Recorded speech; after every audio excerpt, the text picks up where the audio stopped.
Yeah, totally irrelevant subjects. Yeah, very good. So what we should talk about seawall. I think it's complete. I don't know about you. It's totally bowled me over, the response to seawall on the World Wide Web. It's been absolutely extraordinary, hasn't it? It's just Andrew saying, other Andrew, saying they're down to, 10 sales a day. Yeah. Still. Well, because we never ever thought that. I thought 10 sales total. 10 sales. 10 sales. I'd be really happy. Yeah, well, I suppose it's that really weird thing about doing it in really small spaces, and then so you forget that when you put something on film that like thousands of people can or millions of people, if they so wish, can watch it. I just find it extraordinary, and not just the amount of people, but the response. I mean, the kind of guttural response to it has been amazing. People have been really moved. Yeah, I think they have. There's a tremendous sense of loyalty to it, which I find enormously gratifying. Oh, it's amazing. It's really amazing.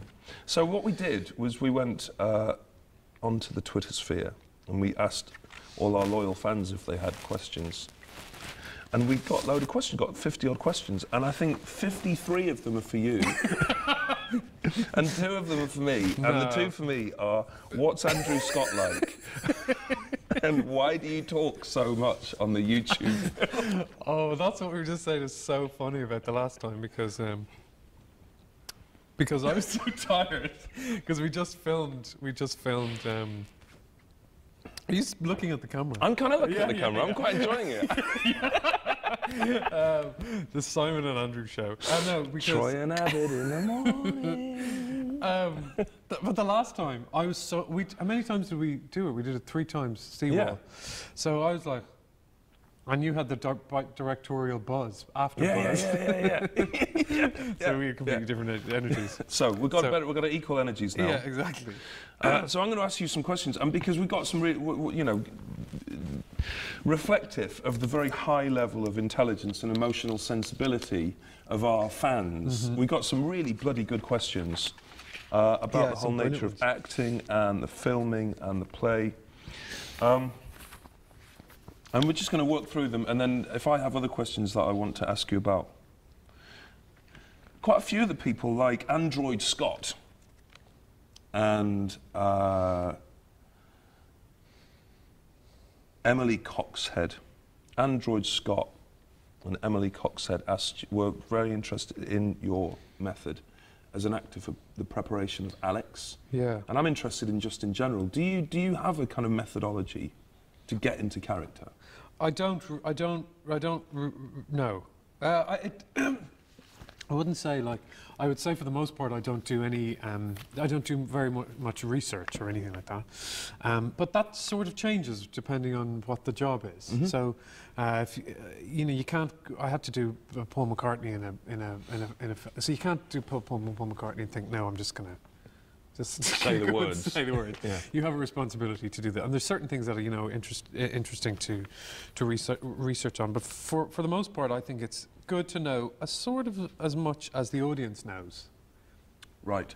You know what I mean? Yeah, I do. Because you can get way down. I did a play about the economic crisis and bankers and all that kind of stuff before, and we did a lot of stuff about going to the banks and learning about hedge funds, and it was really, really interesting. But by the end of it, you kind of think, you thought, is this in the play? Is this in the play? And is it important that the audience know that when I'm typing and I go yes?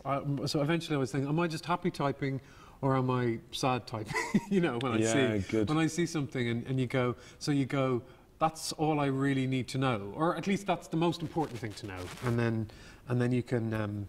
You can have stuff, but the actual world of the play is much more interesting. But for Seawall, the most important thing, when I first read it, I knew a lot of your work before, and I think what was really, really important was to know it backwards, to know it really, really well. Because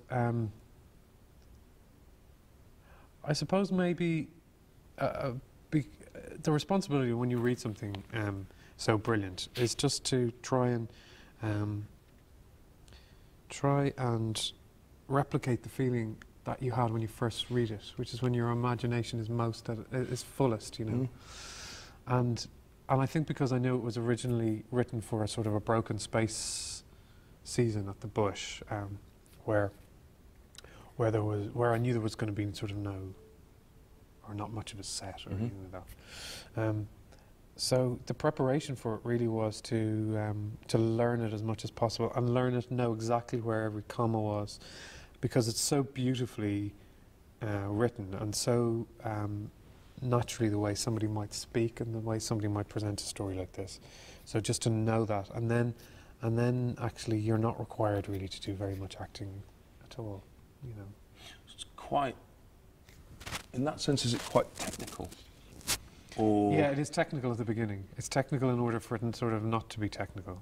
And then I think then when we were rehearsing it a little bit, I think what was very important, because it was a one-man play, and that we were talking to the audience, either the film audience or the theatre audience when we first did it, and how important it is to have that as a connection, that you look right at the people. I remember that's a very scary thing during rehearsal, is to go in and look directly at the audience, and not to be scared of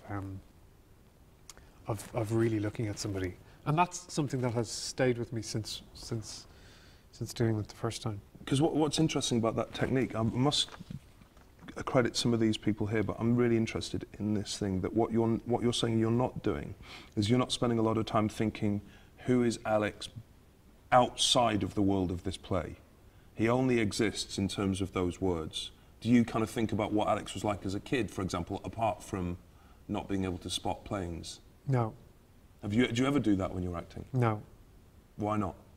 Because there are some directors for whom that is completely the essence of their work, is imagining that backstory. Yeah, I suppose it's just about what you need, really, isn't it? And I'm sort of I suppose a lot of the work that I have done, particularly in the theatre, has been with new writers, and I don't know. I feel like if it's there on the page, I don't need to. Not that I can understand why people do, but I don't need to. And I think if I don't think about that, then I don't block it out for the audience, you know, because I think they're allowed to have a feeling of what the relationship between what Alex's home life might be, or whatever it is. So if I just sort of superimpose that, even if the attempt of trying to do that just sort of alienates the audience, I feel somewhat. I just feel like just to keep it as open as possible, and then you can be as specific as possible with the words, and they can imagine it themselves more completely. Yeah.